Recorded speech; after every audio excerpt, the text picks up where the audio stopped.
But first at 5, charged with murder, a man now stands accused in the fatal stabbing of his estranged wife at a Meijer gas station earlier this week.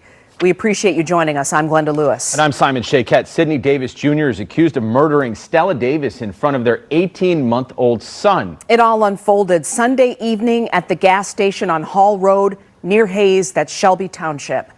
Stella Davis, age 23, wife, stabbed to death September 21st, 2025 in Shelby Township, Michigan by her monster husband, age 25.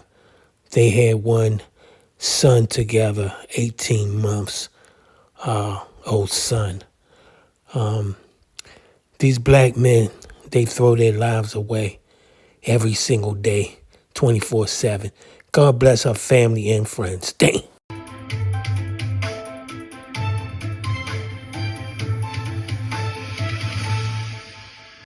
Stop domestic violence. It's wrong. But first at 5, charged with murder, a man now stands accused in the fatal stabbing of his estranged wife at a Meijer gas station earlier this week. We appreciate you joining us. I'm Glenda Lewis. And I'm Simon Shaquette. Sidney Davis Jr. is accused of murdering Stella Davis in front of their 18-month-old son. It all unfolded Sunday evening at the gas station on Hall Road near Hayes, that's Shelby Township. Grieving loved ones talking to 7 News Detroit reporter Randy Wimbley, who was in the courtroom today. The assistant prosecuting attorney says that Sidney Davis met with his estranged wife for a custody exchange at that Meijer gas station, and for reasons that have yet to be disclosed, he allegedly attacked her. There were citizens that were outside using the gas station that observed the start of this assault. It started outside and continued inside. There was a clerk that was working inside that was also involved in this assault and tried to stop the attack and help the deceased. Prosecuting attorney Elizabeth Abbo says the couple's 18-month-old son also witnessed the attack that killed Stella Davis. It happened at the Meijer gas station on Hall Road in Shelby Township Sunday evening. The 23-year-old victim's husband, Sidney Davis, now charged with first-degree murder. She brought life into every room that she walked into. Saif Mahmoud is Stella's brother. He says they grew up as foster children, and Stella did everything she could to make sure her son had a stable upbringing. He is now in the care of his paternal grandparents. There was nothing in this world that was off limits to her in taking care of her son. There was everybody right behind her. Everybody loves her son. He is such a beautiful little boy, and my nephew will grow up to remember how beautiful and how much his mother loved him. She was strong, very, very strong, strong-willed, determined. We met with Stella's close friends at the Great Baraboo Brewery in Clinton Township where she worked. Hardly anyone here has come to terms with her passing and are left clinging to memories. She was me, you know. We acted so much alike, and it's just so hard because it's like I'm losing a part of myself now. It's not going to be the same for me ever. I don't think anybody ever thought that something like this would ever happen.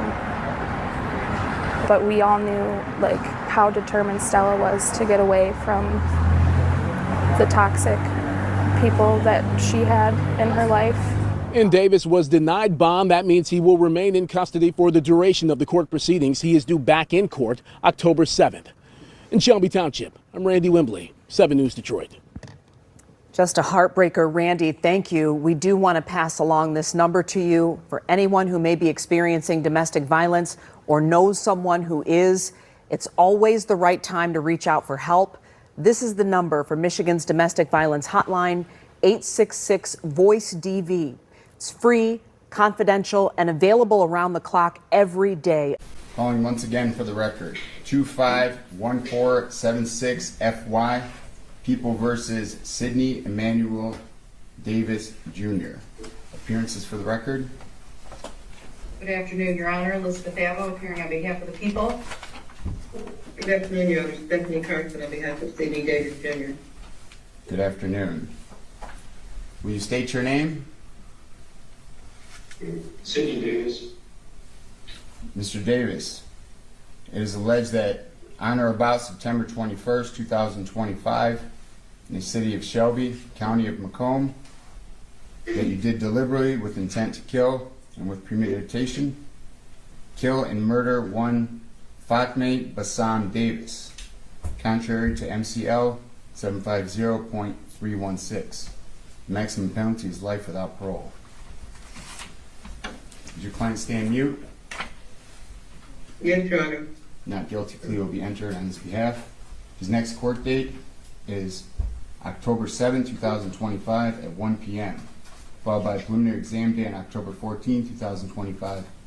That is also at 1 p.m. Comments as to bond? Thank you, Your Honor. Again, Elizabeth Abbo on behalf of the people. Your Honor, this, as the court indicated, is a life, no parole, maximum possible penalty. Before you, you have a 24-year-old male. The deceased in this case is a 23-year-old who is also the mother of a young toddler child with this defendant. Judge, the allegations are that this was a brutal stabbing. This occurred this past Sunday, allegedly around 5 o'clock in the afternoon. This was allegedly at the Meyer on Hall Road. It is a high traffic area and it is frequented by the public. This matter is on video and the people have reviewed the videos from the Meyer gas station there. There were citizens that were outside using the gas station that observed the start of this assault. It started outside and continued inside. There was a clerk that was working inside that was also involved in this assault and tried to stop the attack and help the deceased. Your Honor, the parties were present at that Meyer gas station allegedly to do a safe custody exchange of this young toddler child. This child was present on scene when this brutal assault occurred. Now, wherein we acknowledge that this defendant does not have prior convictions, Your Honor, I think it is appropriate and we would respectfully ask this court to deny bond at this time. This is stated previously as a life offense, no parole if convicted. The risk of flight is high due to the penalty and the likelihood of conviction, and the defendant is alleged to have left the scene as well at the time of the offense. I think that there is a high risk to the public, Your Honor, considering the fact that this occurred during a day in a public place with high traffic that is highly frequented by the public, and there were people present there as well, Your Honor. We would ask the court to deny bond based off of those reasons. Counsel? Well, Your Honor, of course I'm at a disadvantage because I have not seen discovery, but what I can tell this court is, based on what the police officer told me, my client also called 911. He did leave the scene, but he called 911 to report what he believed were Fatima's injuries at that time. And my client does not have a criminal history. He has strong family support. And what I would ask for is a cash bond along with the GPS tether. He does have family that he can live with safely and make sure he complies with all orders of the court. This is a very tragic incident. We understand that. And we don't expect a low bond, but I think a high bond with a GPS tether would secure his return. When setting bond, court takes into consideration two factors: risk of flight as well as danger to the public. Also taking into consideration the serious nature of the offense. This is the most serious offense. It's alleged that he committed a crime of murder.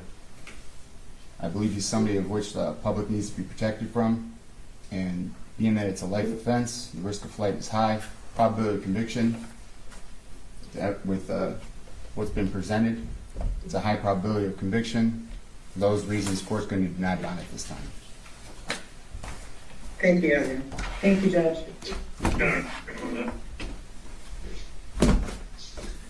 A crucial reminder here, help is available if you or anyone you know is a victim of domestic violence. You can call the phone number there on your screen or simply text the word START to 88788.